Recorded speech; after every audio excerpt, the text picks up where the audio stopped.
Hello there, adventurers, and welcome to Wally DM. If you like to listen to D&D stories, then D&D Backstories are the thing for you. For players, they offer some entertainment in the form of a story, plus they might also help you with a few ideas to develop backstories of your own. And for Dungeon Masters, we're going to take this backstory and we're going to give a few ideas of how we would incorporate this character into our campaign, whether it be through character development or through plot hooks and quests. So today I'm joined by a patron of the channel, DM Stretch, and he is going to narrate the story of his character, Brother Mercel de Monchard, in the first person point of view. So let's take a look at this. This is the D&D backstory of Brother Mercel de Monchard.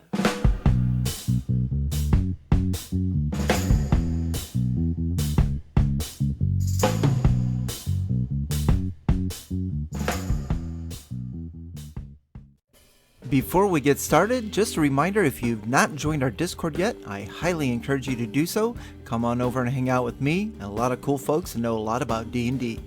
And if you're enjoying this type of content, please consider supporting the channel by hitting that subscribe button and buying my PDFs and books on Drive-Thru RPG.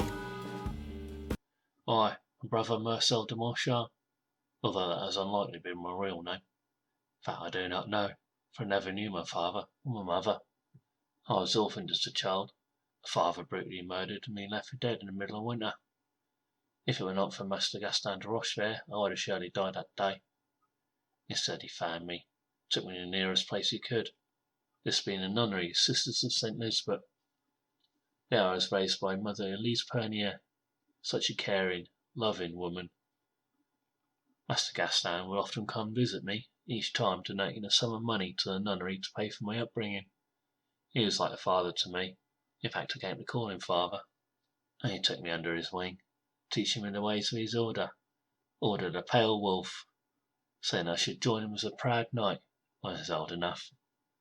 My favourite memory from this time is when he used to take me out riding on his horse through the woods. We would travel for miles, just us two. I used to enjoy the freedom this brought us. Free from the schooling of the nuns, and free from the burdens of the world. Of these I had my own, but Master Gaston always seemed to have more, even though he tried to hide it. I could always tell there was something on his mind. He was on one of these rides when I must have been, 8 years old, and my master must have sensed something was wrong. He stopped the horse, just sat there still, looking around in silence. Then he suddenly spurred his horse to flee from whatever it was he had detected, but we were thrown from the horse by some sort of trap. At that a man appeared with a face I will never forget. A rough-looking man with a deep scar running down his right cheek. He was calmly walking towards us with his sword drawn. It was then plainly obvious that he had set the trap and been laying in wait for us.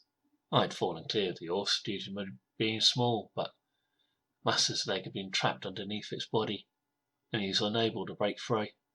I stood to defend who I considered to be my adopted father, the one person I loved more than anything else in the world. But I was not enough. This man merely swept me out of his way like I was nothing to him, seemingly fixed only on my father, who, despite being trapped, drew his sword to defend himself, but he soon overcome. As this would-be assassin raised his sword to land a final strike, I saw my father's spear lying on the ground. With all the strength I could muster, I rose to my feet. I grabbed it. I lunged forwards, impaling this man in the leg. He cried out in pain, and with a wild backswing caught me on my left shoulder, which was enough to knock my small, light frame backwards down a little slope. I looked up to see my father pull a dagger, plunge it deep in the attacker's belly. But it was not enough.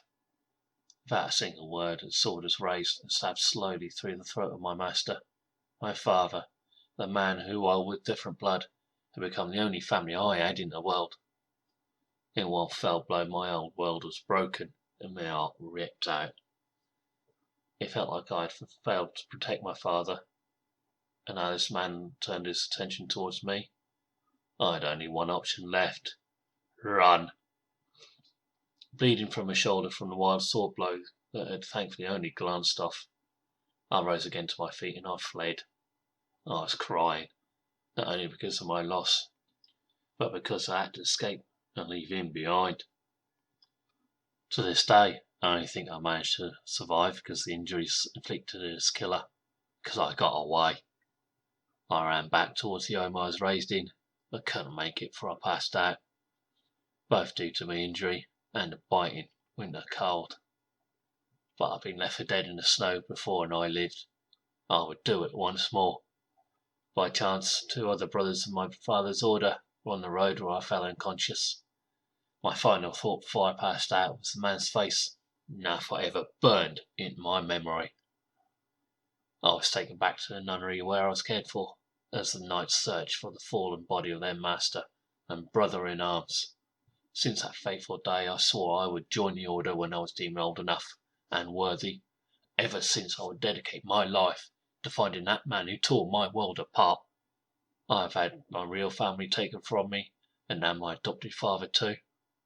I would not rest till I could find the truth behind both, and bring whoever it was to justice, although quite what that justice will be, I am unsure. So that is the backstory of Brother Mercel de Monchard.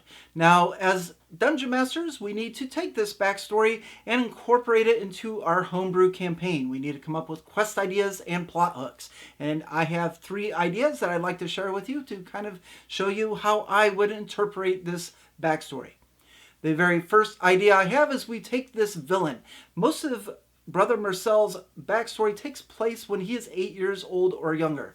And I even asked DM Stretch what this character's goals were, and he said to eventually find out who murdered his parents and who took the life of Father Gastain. So what I envision doing is making this character, the man with the scar on his face, the assassin that Brother Mercel witnessed at 8 years old, and include him in this big organization. And in the time from when Brother Mercel had this event in his life until he's an adult paladin, this villain, this assassin, rose through the city ranks and is now a high-ranking official, part of the local government, a noble, or someone like that, very trusted within the community, although they have this very dark side of them. And with that in place, perhaps our paladin isn't going to be able to get revenge. He's not going to be able to bring this figure to justice.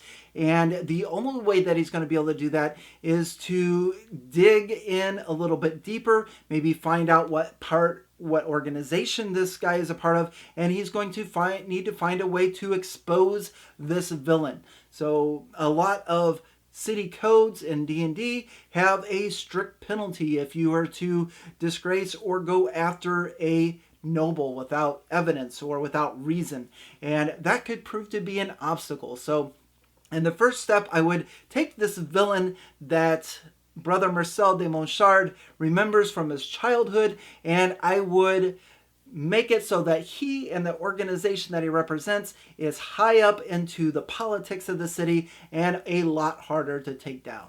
Now, the second idea I have is a little bit simpler, and that is the nunnery where he grew up. Perhaps at this time, the nunnery is run down, and Brother Mercel needs to find or acquire gold through adventuring to help pay for the upkeep, or perhaps the mortgage is past due and the sister is having a hard time getting the funds to keep the place running, and Brother Mercel could help the nunnery by giving them some positive cash flow and things of that nature. And the third and final idea I would have as a dungeon master for this character would be to take Father Gastain and have him still be alive.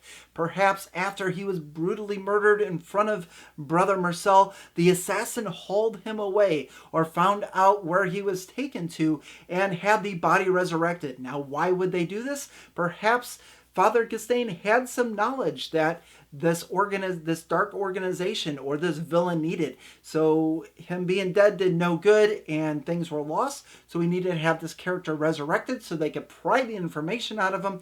And perhaps Father Gastain has been in a cell for the last 12 years. Now, as the campaign progressed, I would probably have Brother Mercel starting to receive some rumors and things that this Father Gastain is still alive, and of course he could believe or not believe it, but perhaps that is an avenue he would start to track down. So that's all I have for you today. Again, that is the backstory of Brother Mercel de Monchard, a human paladin, and that was narrated by DM Stretch.